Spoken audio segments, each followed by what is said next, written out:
Hello everyone, it's Friday, and that means I need to tell you what I've read this week so that you can see if you would like to read any of these books. And also, maybe you can give me more recommendations, like if I loved these, maybe I should read these other ones. I don't know, let me know. Anyway, I'm gonna go in backwards order today, and the last book, the most recent book that I read, was this tiny little guy called The Replacement Center by Fear Daffod. Basically, I decided that there's only a tiny time left in the month, and do I want to go big or go home and like do a sprint of this Welsh reading situation, or do I want to read whatever I want? And I decided that I was going to do a quick little burst of more Dowie-thon stuff, just because it's only once a year that it happens and I have a huge stack to get through. This was so good, you guys. So essentially, this is about a situation on Earth, probably in the future, where if you lose your spouse, if they pass away or whatever, you can get a replacement. And so you basically go to this company and you get to like shop around a bit for tell them your needs, tell them why you're interested in a replacement, and then you get shown like some people and you get to kind of pick who you think would be good as the replacement. And what's kind of eerie is that all the replacements you're offered kind of look like the person that has just passed away. So it's a bit creepy. You get a trial run with them for 30 days in which they have a tracking device so they can't run away from you. And after that, you decide like if you for real want them or if you're going to send them back. There is kind of this lingering question that's kind of like lurking behind the scenes at first and becomes more pronounced later, but like, where do these people come from? Like, these are actual human beings. How is there just a replacement center filled with people? Like, what is their backstory? This book is so good, and there were like 2 times where I was like, whoa, like, did this really just happen? So I would say there's a lot packed into this little guy, and I think you should read it either for Dowie-thon, for Shorty September, or just because you want a really quick, good read. The book that I finished right before that was Annihilation by Jeff Vandermeer. This book has been hyped so much on the internet. I would say the last straw, if you want to say, and me grabbing it was Katie from Katie's Shelf Life. I will link her channel below because she is like absolutely amazing and one of my new favorites. She absolutely loves this book and mentioned it recently in a little series or a little video that she did where she talked about books that involve writing or journals or things like that in it. And this book is told over through a journal, but it doesn't really feel like a journal to me. But it is in a journal that you are hearing this story. Essentially, this is about a group of people who go to this place called Area X. Okay, the group is made up of 4 women, an anthropologist, a surveyor, a psychologist, and the narrator of our story, the biologist. And so essentially this is like the biologist journals telling us what happened on this expedition. Basically, people used to go to Area X and they would come back, if they came back at all, they were just like shells of people, or they would develop cancer or whatever. And for whatever reason, our main character decides that she is going to go to Area X. Her husband was on the mission before and ended up passing away, essentially. And so she kind of feels drawn to going back.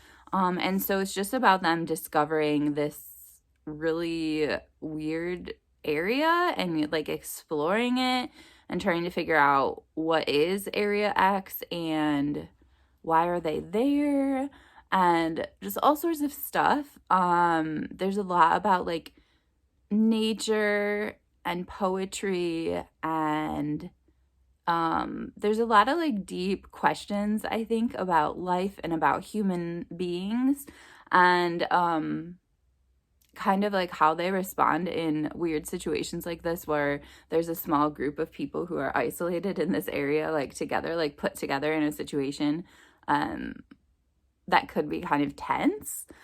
So anyway, I really liked this book. However, like my bookseller ended up, one of my booksellers, I have a few bookstores that I love. One of them, Books and Mortar in Grand Rapids, she ended up writing like a thesis situation, her master's thesis on this book alone. And so I think there are these people that are like absolutely devoted to this book, and I don't think that I fall into that camp. And so there is a touch of like being underwhelmed because the bar was so high. But had that bar not been there, like I really did like this book. I would say it's probably a 4-star read for me. But I just don't think I'm in the group of people that are absolutely obsessed with it. Then before that, I read Enchantment by Catherine May. I have loads of tabs in here, so I might need to come back to this later and tell you more about what it's about, but I have to go to work soon and I didn't really prepare in that way, so I apologize. Essentially, this is about how I think people have noticed it since the pandemic, and I think it's gotten worse since the pandemic, but I don't think that the pandemic is the only thing that caused it. But there's basically like this distancing and this like a distancing from real life due to phones, technology, etc. And just like this lack of attention span that people are experiencing, and just this like feeling of anxiety or discomfort or discontent with life. And this book kind of talks about refinding or rediscovering like the feeling of enchantment that you had as a kid, and how that can kind of ground you and reconnect you to a life that you enjoy living in. And this author, Catherine May, she has autism and she's also a poet. So for me to just say what I just said, like, doesn't even touch the surface of what this book is about. Like, I have so many tabs and so many different issues. Like, you can describe this book in like that one little package of information about it, but it goes so broad and it goes into all these other areas of life. And I think I might do a standalone review of it if I can get my life together, because it was just beautiful. And there were so many parts where I was like, yes, I feel this, I see this. But yeah, it was just an absolutely beautiful book. And I've read another one by Catherine May. I think I read Wintering, and then I read her first book as well. And her first book was meh for me, but the other two have been absolutely amazing. And so I think she's a new auto-buy author for me. I went to my mom's house this weekend and I saw sitting out on her coffee table where she keeps her library books, the book Foster. And I was like, Mom, you're going to hate that book. Like, do you know what it's about? And the reason I said she was going to hate it is because she's not a literary fiction person. She does not like books where not a lot happens and that are more introspective. And she's like, actually, I already read it and I loved it. And I think that that really tells you something about recommending books and how people have genres that they tend to go to, but then there's always something in books where you could find some point of connection or something else that draws you in. And those small moments and those small things that pull you in just can't be like discovered in an algorithm or anything like that. And so it was really cool to hear her talk about the book itself and how much she loved it and why she loved it. And after hearing her talk about it with such passion, I was like, okay, well, I'm gonna read it. And she's like, I already told you the whole book. I was like, girl, you do not tell somebody the entire book when you're telling them about it. Oh my gosh. But anyway, I sat down and read it. It was a super quick read and I loved it as well. Essentially, Foster is the story of this Irish family. They have like 1 trillion kids. They're really poor.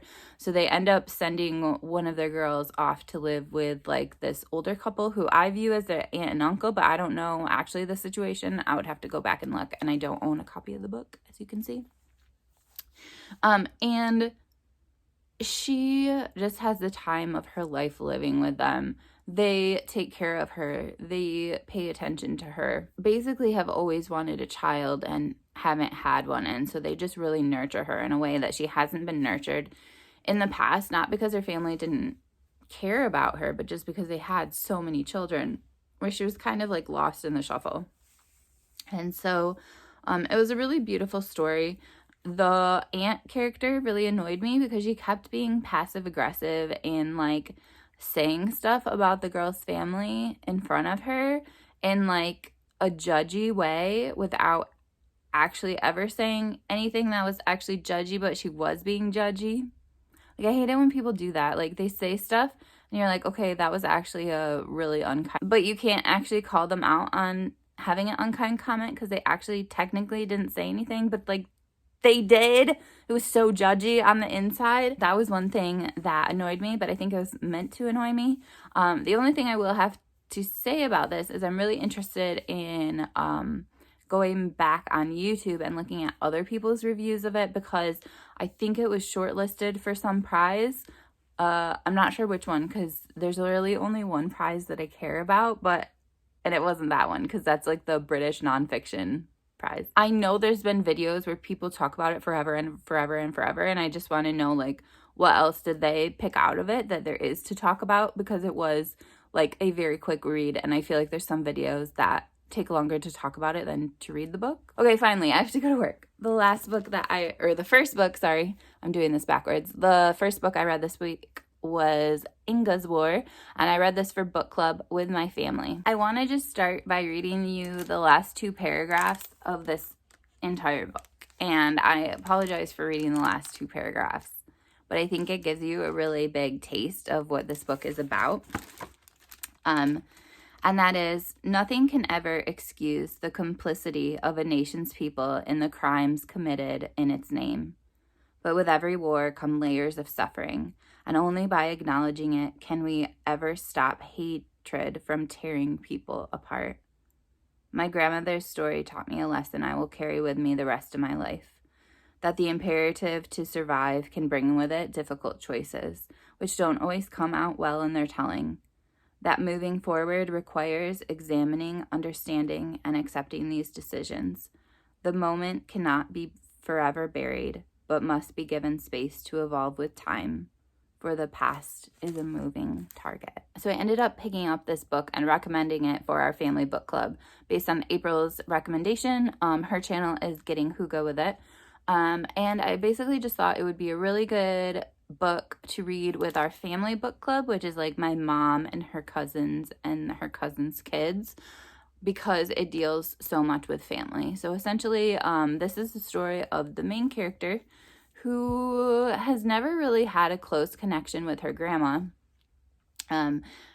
However, she notices kind of a change in her grandma when she goes back to where her family is from in Europe, and just this cracking open of the shell that her grandma previously had kind of had. And there was all these like secrets, or not really maybe secrets, but just like World War II was not talked about. And so in this book, the author, nonfiction, kind of goes back to where her grandma is from, but also talks to her grandma and hears stories about what her life was like during World War II and what happened. And there's so many things that I loved about this book. I think particularly just like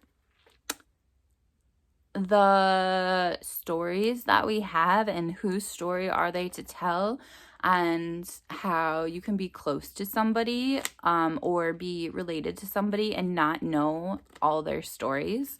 And then also I think there is a lot of grayness and this idea of when you're actually living in a situation, it's hard to zoom out sometimes and see it from this bigger viewpoint. And I think it's easier for us now. Like, I deeply connected to this book in so many things that were said because I felt like we have relived them since like 2016 and beyond. 2016 and 2020 were years that I felt connected a lot to this book. But we also have so much more information coming at us that I think it's easier for us to make those more distanced viewpoints, even when we're in the midst of a situation. But even so, I think when you're deeply in something, you can't see what you're actually in. In the book, there's also this idea of like, if you're in a situation, at